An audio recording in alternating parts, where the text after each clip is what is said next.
Tremel Nándor főtörzsászós, Piko névre hallgató belga juhászkutyája lett Magyarországon dolgozó 106 kábítószerkereső kutya közül a legjobb. Ezt a címet 2012 óta évről évre elnyerik. Minden sikerhez hatalmas nagy befektetés kell. Tehát gyakorlatilag a nap 24 órájában a kutya ő, illetve ők. Tehát nem lehet azt csinálni, mint egy gépjárművel, hogy fogom a kulcsot, kiveszem az indító kulcsot belőle, és akkor leparkolom. Ővelük folyamatosan együtt kell élni. Mindig feladatot kell nekik adni, és ez a befektetett energia hálálja azt meg, hogy későbbiekben ilyen eredményeket lehet elérni a kutyával. Ugye ez kettős ez az eredmény, mert versenyszituációkban bármennyire is szeretnénk imitálni egy éles helyzetet, nem lehet.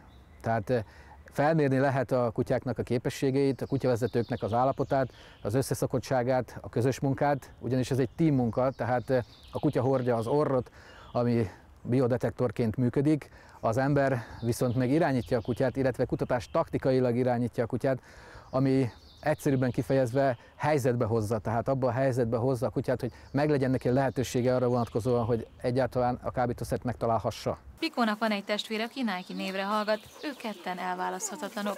Kölyökként célirányosan lettek kiválasztva, hiszen nem mindegy, hogy milyen tulajdonságokkal rendelkezik egy kábítószerkereső kutya. Mindkét kutyánk 6 éves, célirányosan kerültek megvásárlásra dr. Zsin Zoltántól Magyarországra Orosházáról, egy belga juhászkutya tenyésztőtől.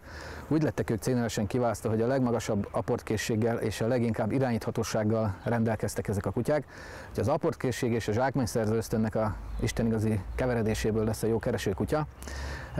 Ezért lettek célirányosan kiválasztva, illetve hogy folyamatosan családtagként nőttek fel velünk, mindenféle pici kis rezdülésünkre ugyanúgy reagálnak, mint ahogy mi reagálunk őrájuk. Tehát gyakorlatilag nagyon sok vezényszót nem kell használni, hiszen egy nézésből, egy testjelből értjük mi is, hogy mit szeretnének ők, illetve ők is értik, hogy mit szeretnénk mi. Csorba Karina Tremel Nándor felesége is kutyakiképző, a két tréner szó szerint hazaviszi a munkát, jelen pillanatban 7 kutyájuk van. Játékkal motiváljuk minden egyes munkára. Ugye vannak kutyák, akik jutalomfalatra, élelemmel vannak motiválva, ők labda, frisbee, bot, teljesen mindegy, csak apport legyen.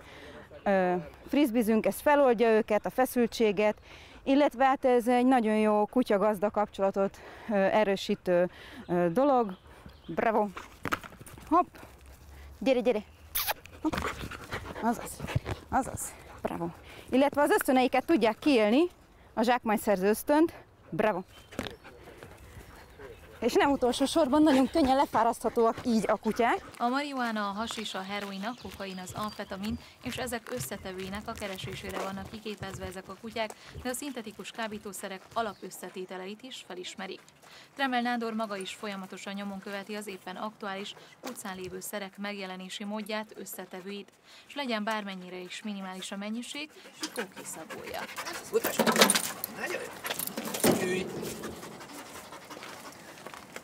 Bravo, kutyám, nagyon jó! Hogy is voltál? Szép.